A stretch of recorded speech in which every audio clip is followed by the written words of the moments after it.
హైదరాబాద్ కల్వకుర్తి వరకు 4 లేన్ రోడ్డును అభివృద్ధి చేసే బాధ్యత కాంగ్రెస్ పార్టీ తీసుకుంటుంది.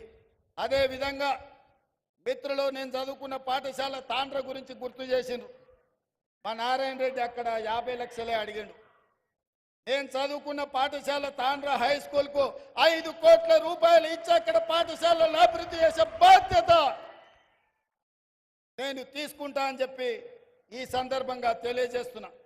అదేవిధంగా వెల్దండ మండలంతో, వెల్దండ ప్రాంతంలో ఉన్న ప్రజలతో, అక్కడున్న మిత్రులతో నాకు సన్నిహిత సంబంధాలు ఉన్నాయి.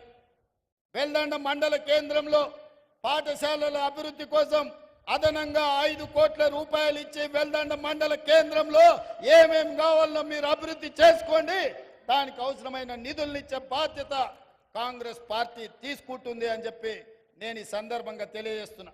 అదేవిధంగా స్కిల్ యూనివర్సిటీ, మా నారాయణ రెడ్డి మెడికల్ కాలేజ్ ఇక్కడనే అడుగుతుండు, ఇంజనీరింగ్ కాలేజ్ ఇక్కడనే అడుగుతుండు, పాలిటెక్నిక్ కాలేజ్ ఇక్కడనే అడుగుతుండు, స్కిల్ యూనివర్సిటీ ఇక్కడనే అడుగుతుండు. కొన్నిటికి ఫీజిబిలిటీ కూడా మనం చూసుకోవాలి ఉంటుంది. అందుకే నారాయణ రెడ్డి గారి కోరిక, నా కోరిక కొంచెం అటు ఇటుగా సమన్వయం చేసి ముచ్చర్ల ప్రాంతంలో ఆగస్టు 1వ తారీఖు నాడు యంగ్ ఇండియా స్కిల్ యూనివర్సిటీని ప్రారంభించబోతున్నాం. 100 కోట్ల రూపాయలు 50 ఎకరాల భూమిని కేటాయించి కల్వకుర్తికి ఏదైతే కర్తాల మనకు మొట్టమొదటి ముఖద్వారమో అక్కడ కూతవేటి దూరంలో ఉన్న ముచ్చర్లలో ఉన్న ల్యాండ్లో యంగ్ ఇండియా స్కిల్ యూనివర్సిటీని ఆగస్టు 1వ తారీఖు నాడు 50 ఎకరాలలో 100 కోట్లతో పనులు ప్రారంభించబోతున్నాం. ఆ స్కిల్ యూనివర్సిటీ మన ప్రాంతం యొక్క యువకుల భవిష్యత్తును తీర్చిదిద్దబోతుంది. ఆగస్టు 1వ తారీఖు నాడే రాబోయే 3 రోజుల్లో ప్రారంభించుకోబోతున్నాం. చివరగా ఒక్క మాట చెప్పదలుచుకున్నా.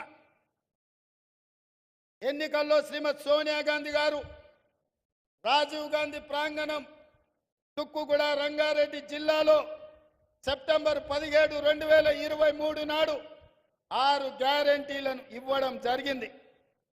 నేను ఆ రోజే చెప్పిన 2004లో శ్రీమతి సోనియా గాంధీ గారు తెలంగాణ రాష్ట్ర పర్యటనకు వచ్చినప్పుడు కరీంనగర్లో తెలంగాణ 4 కోట్ల ప్రజల యొక్క ఆకాంక్ష తెలంగాణ రాష్ట్రం గురించి, తెలంగాణ ప్రజల గుండె చప్పుడు గురించి నాకు తెలుసు, తప్పకుండా మీ ఆకాంక్ష నెరవేరుతుందని వారు మాట ఇచ్చింది.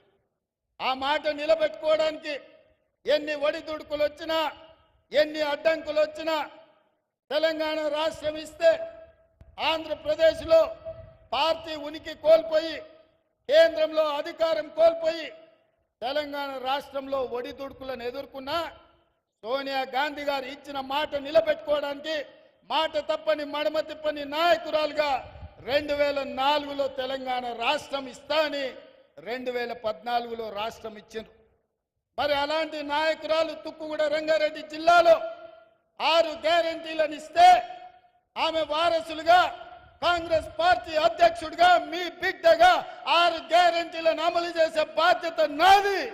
అందుకే ఈరోజు ఆడబిడ్డలకు ఆర్టీసీలో ఉచిత ప్రయాణం ఇచ్చి 2500 కోట్ల రూపాయలు ఆర్టీసీకి చెల్లించడం, రాజీవ్ ఆరోగ్యశ్రీని 5 లక్షల నుంచి 10 లక్షలకు పెంచడం, పేదవాడు నిలవడానికి నీడ, ఊర్లో ఆత్మగౌరవం ఇందిరమ్మ ఇల్లు, 4.5 లక్షల ఇండ్లను పేదవాళ్లకు 10,000 కోట్లతో మంజూరు చేసి ఇవాళ పేదవాళ్లను ఆదుకునే ఇందిరమ్మ ఇళ్లను మంజూరు చేసినాం.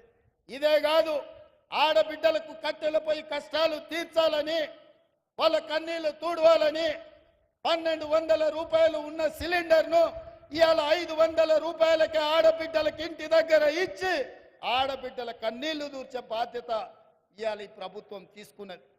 ఇదే కాదు, వ్యవసాయానికి ఉచిత కరెంట, భూమి లేని పేదల సంగతి మీరు పట్టించుకోరని పాదయాత్ర సందర్భంగా అచ్చంపేట నుంచి హైదరాబాద్ వరకు నేను పాదయాత్ర చేసినప్పుడు పేదలు వచ్చి నాకు చెప్పినారు. అందుకే ఈనాడు ప్రతి పేదవాడి ఇంట్లో 200 యూనిట్లు ఉచితంగా విద్యుత్తును ఇచ్చి పేదవాడి ఇంటిలో వెలుగుల్ని చూడాలన్న ఆలోచన ఇవాళ మన ప్రభుత్వం చేస్తున్నది, అమలు చేసి తీరుతున్నది. అదేవిధంగా మిత్రులారా, రైతు రుణ మాఫీ, పార్లమెంటు ఎన్నికల్లో ఓ సన్నాసి దూలం లెక్క పెరిగిండు కానీ దూడకున్న బుద్ధి కూడా లేదు. సవాలు విసిరిండు, నువ్వు 2 లక్షల రూపాయల రుణమాఫీ చేసి చూడు అని. నేను చెప్పిన ఆగస్టు నెలలో తప్పకుండా 2 లక్షల రూపాయల రైతు రుణమాఫీ చేసి రైతుల రుణం తీర్చుకుంటా అని సవాలు విసిరి ఆగస్టు రాకంటే ముందే 1,00,000 రూపాయల రైతు రుణ